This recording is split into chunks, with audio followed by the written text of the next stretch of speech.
Quando eu era bem menino, quando eu era bem mais novo, né? Já estou quase 40, a minha mãe sempre me dizia as mesmas coisas. Ela sempre enfatizava as mesmas coisas. Olha, Carlos, você não pode atravessar a rua quando o sinal estiver vermelho. Antes de atravessar, precisa olhar para os dois lados da rua. Tem que obedecer o papai, a mamãe. Quando a mamãe chamar, você tem que ir lá, né? Quando chegar em algum lugar, você precisa cumprimentar as pessoas. E aquela clássica que tem, né? Que é sempre que você for sair, leva um casaco, né? Embora todas essas coisas pareçam simples, irmãos, elas são verdades importantes para as nossas vidas. Ainda hoje, independente do clima e de como esteja o clima, sempre que eu vou viajar, eu sempre coloco o meu casaquinho ali na minha mochila. Eu tive agora há pouco na Argentina e cheguei lá, estava 40 graus, estava um calor insuportável. No meio da semana o tempo virou. Na quinta-feira nós estávamos com temperatura de 9 graus. Mas eu tinha o meu casaquinho lá, guardado. Os irmãos estão conseguindo ouvir bem? Amém. No capítulo 8 do livro de Romanos, Paulo também nos faz algumas afirmações que são extremamente importantes para as nossas vidas. E hoje eu gostaria de lembrar pelo menos uma delas, amém, irmãos? Então a igreja se coloque de pé. Romanos, capítulo 8, versículo 1. Diz assim a palavra do Senhor. Agora, pois, já nenhuma condenação há para os que estão em Cristo Jesus. Amém, irmãos? Romanos, capítulo 8, versículo 1. Agora, pois, já nenhuma condenação há para os que estão em Cristo Jesus. A igreja pode se assentar. Esse texto é interessante, irmãos, porque quando a palavra diz que nenhuma condenação há para os que estão em Cristo Jesus, automaticamente implica que aqueles que não estão em Cristo Jesus estão condenados, percebem? Se nenhuma condenação há para os que estão, para os que não estão nessa condição, automaticamente eles estão condenados. Mas antes de nós tratarmos da questão da condenação, nós precisamos estabelecer o que é estar em Cristo Jesus. Uma vez que existe muita confusão com relação a isso. O que é estar em Cristo? Estar em Cristo é fazer oração antes de dormir? Né? Estar em Cristo é ler a Bíblia todos os dias? Estar em Cristo é jejuar 3 vezes na semana? É participar de todos os cultos? O que é estar em Cristo? E a resposta é que são todas essas coisas. Mas também não é nenhuma delas. Que isso, irmãos? Como assim? A questão, irmãos, é que nenhuma dessas coisas, de forma isolada, por si só, nos faz estar em Cristo. Existem pessoas que oram todos os dias, mas elas não têm comunhão com Cristo. Percebem a diferença? Por si só, essas coisas não produzem frutos nas nossas vidas. Estar em Cristo quer dizer estar em comunhão com Ele. Quer dizer que Cristo habita em nós e nós habitamos em Cristo. Essa união simbiótica, né? A simbiose é isso, né? São 2 seres diferentes, vivendo junto em harmonia, né? Um tirando proveito do outro. Essa união simbiótica necessariamente produz a mortificação de quem nós éramos, irmãos. Essa é a primeira evidência de que tu está em Cristo e Cristo está em ti. Existe um tipo de figueira que ela é chamada de figueira estranguladora. E é interessante essa figueira porque, geralmente, ela começa a nascer na copa de uma outra árvore. Conforme o tempo vai passando, essa figueira vai crescendo. E ela vai crescendo. E ela vai crescendo. Quando chega um determinado ponto, você já não enxerga mais a outra árvore. Porque ela cresceu de tal forma que você só enxerga a figueira. Estar em Cristo, irmãos, necessariamente é morrer para quem nós éramos. Se você quer estar em Cristo, se você quer ter comunhão com Cristo, mas você se recusa a morrer, se você recusa a abandonar quem você era, se você recusa-se a abandonar os seus velhos hábitos, por mais que você ore, por mais que você jejue, por mais que você leia a Bíblia, irmãos, você não tem comunhão com Ele. E se não há comunhão, irmãos, é porque existe divergência. O oposto de comunhão é divergência. É você se opor à vontade de Deus, aquilo que Deus pré-estabeleceu. O cristão, a gente tem repetido isso aqui, ele tem parâmetros que balizam as nossas... Não adianta você achar que é cristão, se você vive fora desses parâmetros. 1 João, capítulo 1, versículo 5 ao 7, a palavra de Deus vai nos falar um pouco sobre isso. E ela vai dizer o seguinte: e essa é a mensagem que dele ouvimos e vos anunciamos, que Deus é luz e não há nele trevas alguma. Se dissermos que temos comunhão com ele e andamos em trevas, mentimos e não praticamos a verdade. Divergência. Mas se andamos na luz, como ele na luz está, temos comunhão uns com os outros e o sangue de Jesus Cristo, seu Filho, nos purifica de todo o pecado. João deixa bem claro que não existe qualquer tipo de comunhão entre a luz e as trevas, entre Deus e o pecado, e que todo aquele que está em Deus, como diz em Tiago, aquele que confessa o nome do Senhor, que se afaste do pecado. Então, irmãos, não tem como viver essa dualidade. Ou nós estamos em Cristo, ou nós não estamos. E se estamos em Cristo, devemos nos afastar das trevas, das atitudes pecaminosas, das atitudes que nós tínhamos antes. Antes vivíamos de uma forma, de um jeito, pensávamos de uma forma e de um jeito. Mas agora que estamos em Cristo, somos convidados por Ele a nós vivermos em quê? Em novidade de vida. Novidade é algo novo, irmãos. Não é algo reaproveitado, reciclado. O grande problema dos nossos dias é que queremos aproveitar conceitos que tínhamos antes dentro da casa de Deus. Quando, na realidade, deveríamos abandonar tudo isso e nos colocarmos diante de Deus e falar assim: Senhor, como que eu vivo daqui em diante? Uma criança, ela vai sempre perguntar para a mãe, para o pai: o que é isso? O que é aquilo? O que é isso? O que é aquilo? Se nós nascemos novamente, passamos pela fase da criança, deveríamos perguntar a Deus. Porque quando o versículo 6 diz: se dissermos que temos comunhão com Ele e andamos em trevas, mentimos, para quem que nós mentimos? Para nós mesmos, irmãos. Para nós mesmos. Se você vem para a igreja, mas se você não procura mudança na sua vida, desculpa, irmão, você está perdendo tempo. Você está perdendo tempo. Você está acumulando horas de banco.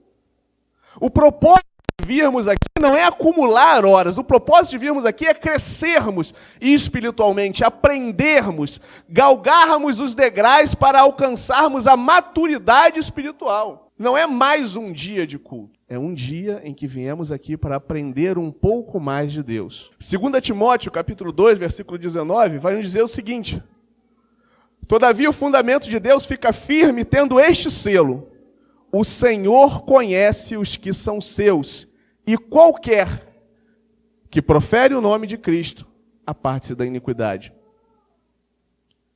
Se há divergência, irmãos, é porque andamos segundo a nossa própria carne, segundo o nosso próprio entendimento, segundo a nossa própria vontade. Abra sua Bíblia no livro de Gálatas, capítulo 5.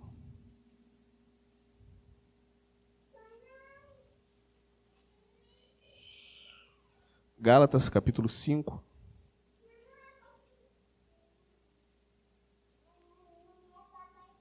Versículo 16 ao 26. Diz assim a palavra do Senhor: digo, porém, andai no Espírito, e jamais satisfarei a concupiscência da carne. Porque a carne milita contra o Espírito, e o Espírito contra a carne, porque são opostos entre si, para que não façais o que porventura seja do vosso querer. Mas se sois guiados pelo Espírito, não estáis sob a lei. Ora, as obras da carne são conhecidas e são prostituição, impureza, lascívia, idolatria, feitiçaria, inimizades, porfias, ciúmes, iras, discórdias, dissensões, facções, invejas, bebedices, glutonaria e coisas semelhantes a essa, a respeito das quais eu vos declaro, como já outrora vos preveni, que não herdarão o reino de Deus os que tais coisas praticam. Às vezes as pessoas leem isso aqui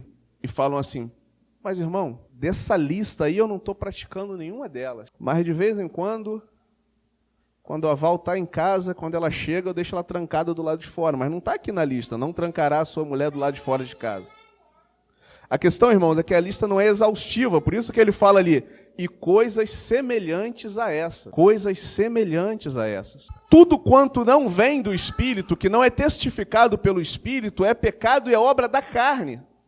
E essas obras nós devemos excluir das nossas vidas se queremos caminhar com Cristo. É um condicional, irmãos. Quem que não herda o reino? Então eu acho que você precisa decidir para onde você quer ir. Se você almeja estar na glória de Deus, no céu de glória do nosso Senhor, você necessariamente precisa se afastar dessas obras, dessas coisas que não produzem vida em ti, dessas coisas que pertencem à criatura que você era no passado, dessas coisas que pertencem a quem você já foi um dia. Se é que você nasceu de novo, se é que você obteve esse novo nascimento, se é que você teve aquele encontro com Cristo. Nós falamos muito sobre isso, sobre esse encontro com Cristo. Vou aproveitar que nós estamos aqui em Gálatas e eu vou fazer um gancho, eu vou voltar lá no versículo 13, do mesmo capítulo 5, porque também tem algumas coisas que são importantes para as nossas vidas aqui. Paulo vai dizer o seguinte, porque vós, irmãos, fostes chamados à liberdade, porém não useis de liberdade para dar ocasião à carne, sede antes servos uns dos outros pelo amor, porque toda lei se cumpre em um só preceito, a saber, amarás o teu próximo como a ti mesmo. Se vós, porém, vos mordeis e devorais uns aos outros, vede que não sejais mutuamente destruídos. Paulo nos adverte a não confundirmos as coisas, irmãos. Nós já vivemos num mundo confuso demais. Eu acho que confundir a palavra de Deus é o pior, eu tenho certeza, é o pior dos erros que você pode cometer. A liberdade que nós temos em Cristo não é de forma alguma uma licença para libertinagem ou para o liberalismo. Você tem liberdade em Cristo porque você foi liberto dos seus pecados, o pecado já não tem mais poder sobre a sua vida, é o que diz a palavra de Deus. Agora, se você foi liberto, não ache que você foi liberto para viver a sua vida de qualquer maneira. Porque quando se refere a Cristo, nós somos servos. Um servo não escolhe o que faz. O servo faz o que manda o seu Senhor. Essa liberdade irrestrita que é anunciada no mundo, ela é fruto único e exclusivamente do humanismo. Porque diante de Deus, nós temos regras e temos que cumprir essas regras e sempre foi assim. Mas então como eu sou liberto? Você é liberto do pecado. Você é liberto para viver como escravo de Cristo. Você é liberto para viver como servo de Deus. Agora o servo de Deus, ele não vai aonde ele quer, ele não fala o que ele quer, ele não age da forma que ele quer. Ele age, ele faz, ele vai aonde Deus determina. É uma diferença sucinta, irmãos, mas que pode determinar se você vai para o céu ou para o inferno. Nos nossos dias, nós temos muitas pessoas vivendo de qualquer maneira, porque eles creem que a liberdade de Cristo é a libertinagem, é o comportamento depravado, é a descrença, é o desrespeito com os preceitos estabelecidos por Deus na sua palavra, é a permissividade onde tudo é possível, porque afinal de contas eu sou salvo pela graça. Mas a Bíblia nos adverte, irmãos, não usa dessa graça. Não busque subterfúgio na graça para viver na carne. Não use o subterfúgio da graça para viver na carne.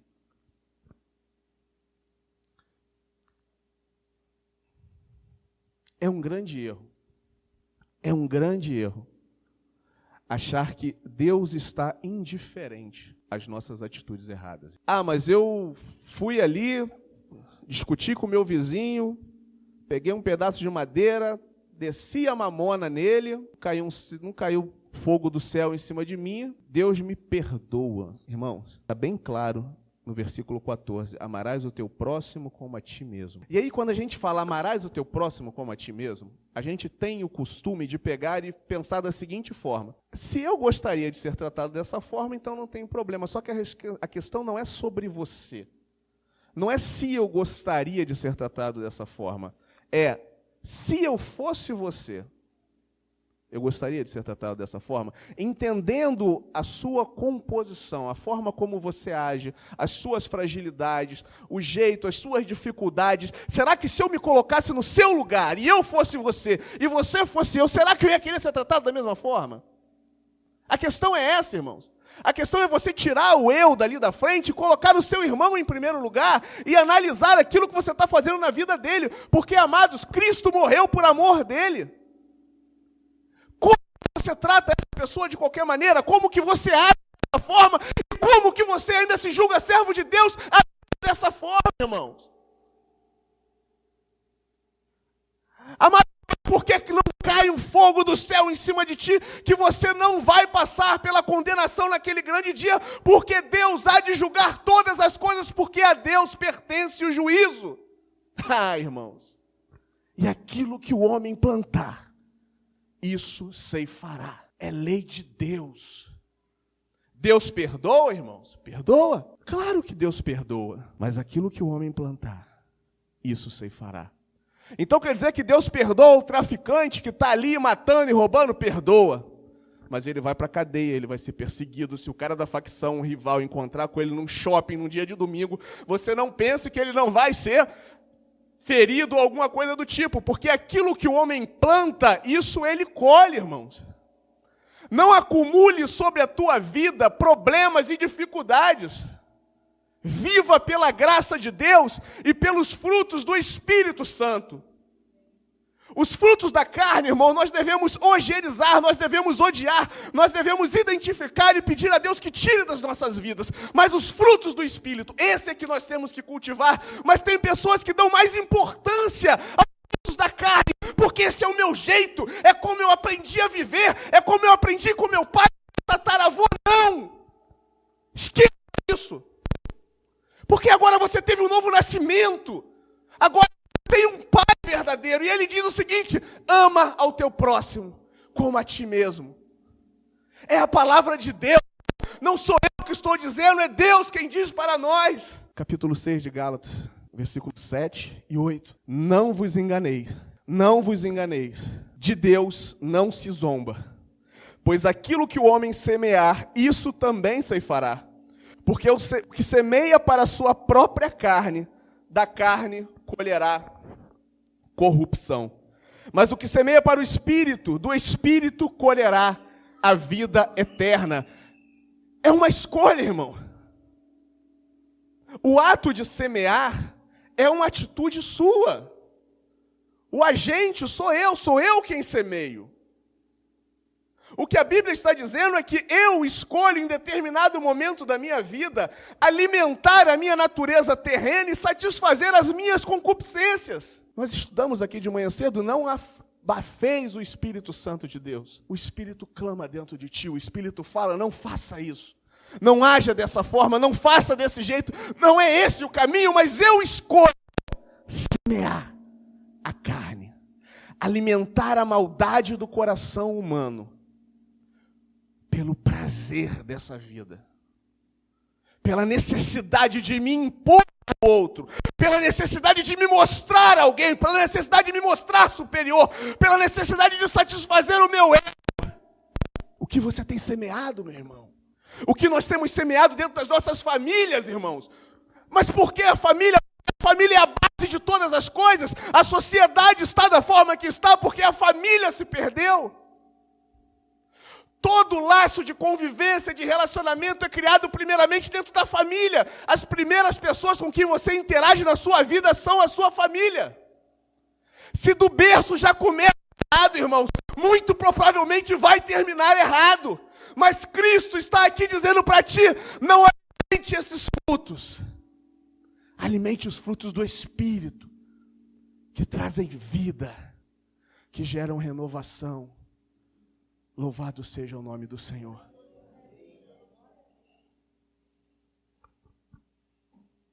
Eu repito, irmãos, se nós andamos segundo a carne, tudo o que resta para nós é condenação.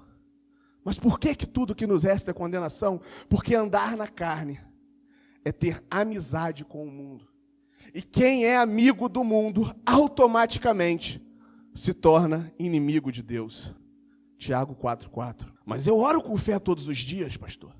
Jura? Eu conheço a Bíblia mais do que muito crente que tem por aí. Verdade? Será? A grande questão, irmãos, é que tudo isso é a sua perspectiva sobre você mesmo. É só você olhando para si. Eu sou mais fiel do que muito cristão. Será? Qual é o teu conceito de fidelidade? O que você pressupõe por fidelidade? Sabe qual é a nossa condição distante de Deus? Volta lá em Romanos, capítulo 3, versículo 10 ao 18. Diz assim, como está escrito, não há justo, nenhum sequer. Fora de Cristo não há justo, nenhum justo sequer. No mundo não há justo, nenhum justo sequer. Fora de Cristo. Não há quem entenda, não há quem busque a Deus. Todos se extraviaram, e a uma se fizeram inúteis. Não há quem faça o bem, não há nenhum sequer. A garganta deles é sepulcro aberto, com a língua urdem engano, veneno de víbora está nos seus lábios. A boca eles a têm cheia de maldição e de amargura. São os seus pés velozes para derramar sangue, nos seus caminhos a destruição e miséria. Desconhecem o caminho da paz. E aqui está, irmãos, o ponto fundamental. Não há temor de Deus diante dos seus olhos. Não há, irmãos. Uma pessoa que conhece a palavra de Deus, uma pessoa que diz que é cristão, uma pessoa que diz que frequenta e que entende os mistérios de Deus e não se submete à vontade de Deus, não tem temor de Deus no seu coração e, consequentemente, não conhece a Deus. Pare comigo. Nós estamos falando daquele que é soberano sobre todas as coisas. A força mais poderosa que existe na natureza é nada diante de Deus. A montanha mais elevada estremece e cai diante desse mesmo Deus. E você quer me convencer de que você conhece Deus, mas não se submete a Ele. Aquele que se achega a Deus, se achegue com temor diante daquilo que Ele é. E se tem uma coisa que Deus é intolerante com o pecado. O pecado ele pode ser horizontal ou ele pode ser vertical. Mas Davi ele vai nos falar uma coisa interessante, que mesmo os pecados que cometemos horizontalmente contra os nossos irmãos, em última instância ele é cometido contra Deus. Mas por quê, irmãos? Amarás o teu próximo como a ti mesmo. Quando você peca contra o Max, você está desobedecendo uma ordem de Deus, porque Deus te manda amar ao Max. Então, em última instância, Davi vai dizer, contra ti, Senhor, pequei, contra ti somente. Mesmo quando eu pecava contra ele, em última instância, que eu estava desobedecendo era a ti, Senhor, eu reconheço isso. E talvez seja nesse momento que você vai parar no seu coração e vai dizer o seguinte, é por isso que eu não gosto de crente. É por isso que eu não suporto o crente.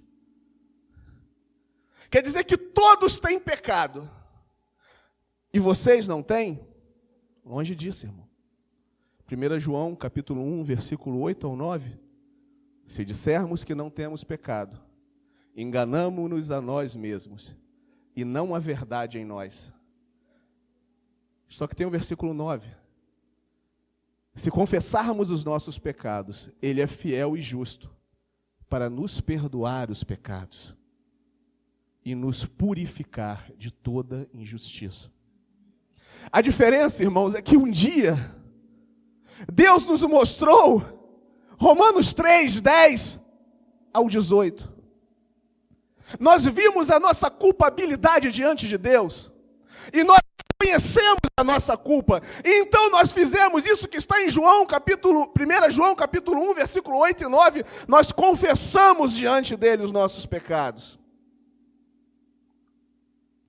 Nós fizemos assim como aquele filho pródigo, que diz: Pai, pequei.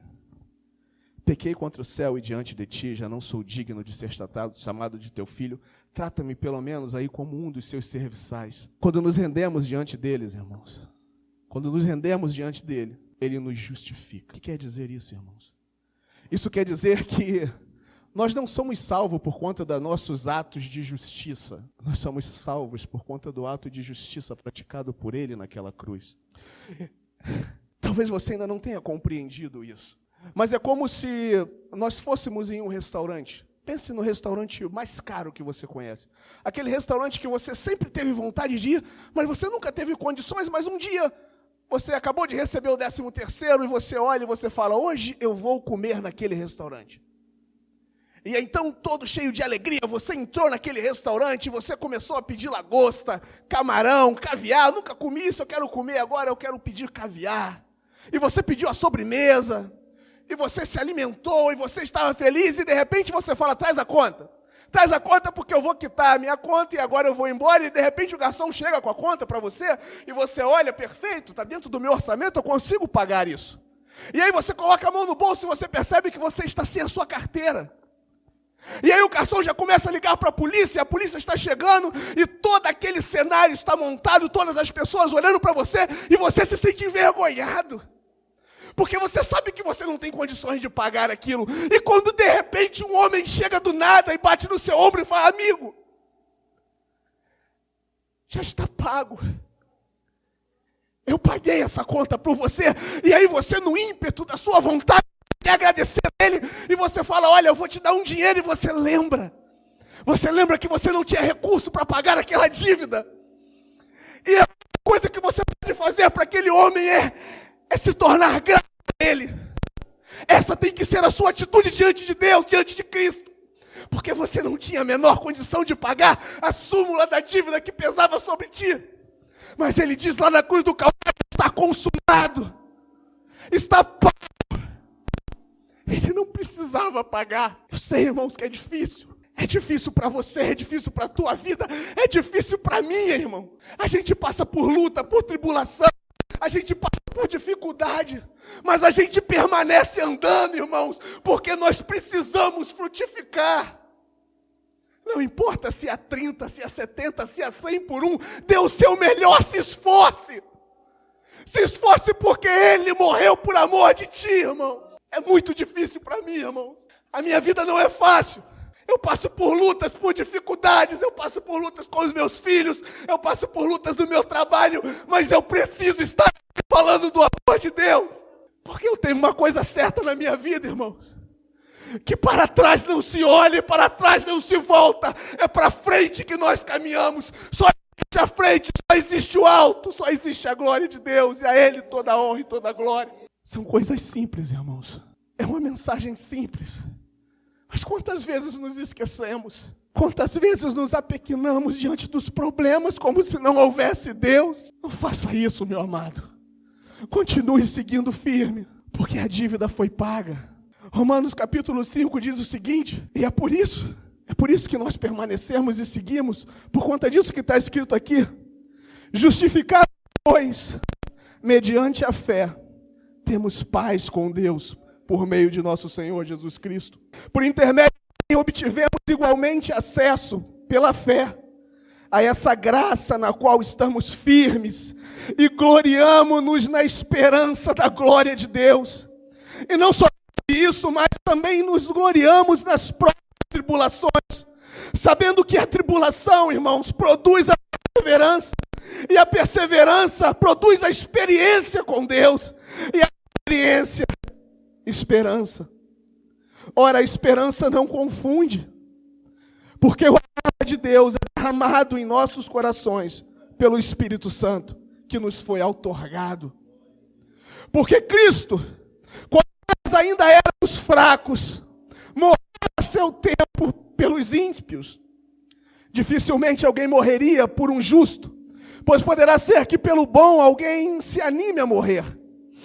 Mas Deus prova o seu amor para conosco pelo fato de ter Cristo morrido por nós, sendo nós ainda pecadores. Lá muito mais agora, sendo justificados pelo seu sangue, seremos por ele salvos da ira. Porque se nós, quando inimigos, fomos reconciliados com Deus mediante a morte do seu Filho, muito mais, estando já reconciliados, seremos salvos pela sua vida. E não apenas isso, mas também nos glorificamos em Deus, por nosso Senhor Jesus Cristo, por intermédio de quem recebemos agora a reconciliação. Capítulo 8. Agora, pois, já nenhuma condenação há para os que estão em Cristo Jesus. Porque a lei do Espírito da vida, em Cristo Jesus, te livrou da lei do pecado e da morte.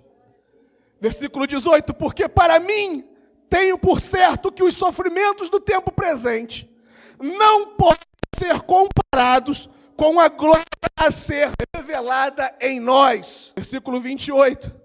Sabemos que todas as coisas cooperam para o bem daqueles que amam a Deus, daqueles que são chamados segundo o seu propósito. Versículo 35, irmãos. Quem nos separará do amor de Deus? Quem nos separará do amor de Cristo? Será a tribulação? Será a angústia? Será as perseguições? Será a fome? Será a nudez? Será o perigo? Será a espada? Como está escrito, irmãos, por amor de Ti, somos entregues à morte o dia todo. Fomos considerados como ovelhas para o matadouro. Em todas essas coisas, porém, somos mais vencedores por meio daquele que nos amou. Porque eu estou bem certo de que nem a morte, nem a vida, nem os anjos, nem os principados, nem as coisas do presente, nem as do porvir, nem os poderes, nem a altura e nem a profundidade, nem qualquer outra criatura poderá separar-nos do amor de Deus que está em Cristo Jesus, o nosso Senhor. Nunca se esqueça disso, meu irmão. No teu dia mais nublado, na tua maior dificuldade, não se esqueça disso. Isso é como aquele casaquinho que você coloca na bolsa quando você vai viajar. Traga sempre ele contigo. Porque não importa se você não precisa disso hoje.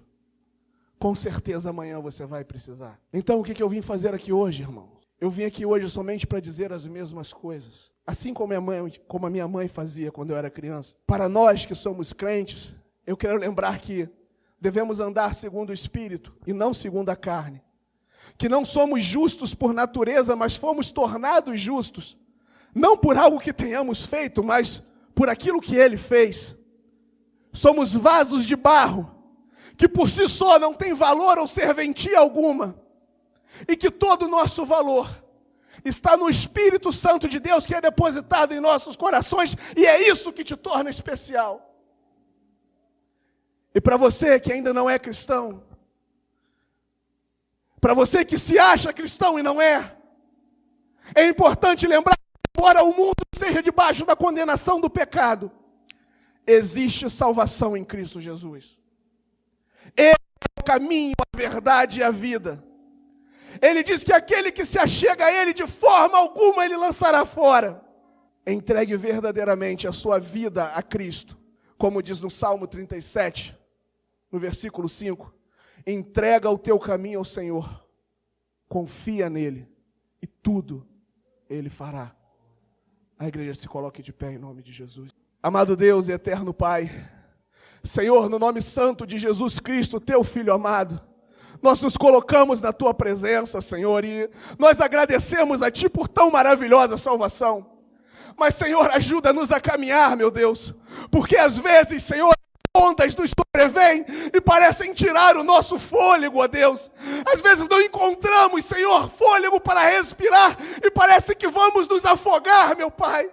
Mas nós nos lembramos que Tu és a nossa rocha, Tu és a nossa fortaleza, Tu és a nossa cidadela, Tu és o nosso escudo, então nos apegamos a Ti, Senhor, mas, meu Deus, as nossas mãos são fracas. Por vezes, Senhor, não temos força para nos levantarmos da cama, mas nós clamamos a Ti, Senhor, ao Deus da nossa salvação. Senhor, estende as mãos para nós, toma-nos nos Teus braços, Senhor, e nos leva adiante. Procrastinar não é uma opção, meu Deus. Pai amado, ficar para trás não é uma opção, por isso fortalece-nos. Senhor, naquilo que estivermos errando, corrija-nos. Naquilo, Senhor, em que não estivermos agradando a Ti, exorta-nos, ó Deus. Porque a Tua palavra diz que o Senhor repreende aquele que ama.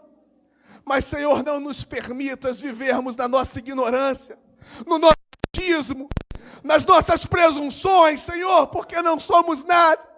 E precisamos aprender de Ti, Senhor. Meu Pai, aqueles que estão distantes dos Teus caminhos, traga-os para perto, Senhor, para esse lugar de cuidado, para esse lugar de carinho, Senhor, aonde Tu trata com cada uma das ovelhas, aonde, Senhor, Tu limpa, aonde Tu cura as feridas, aonde Tu dá um novo direcionamento. A água em Tuas mãos se transforma em vinho, Senhor. A morte se transforma em vida, Senhor.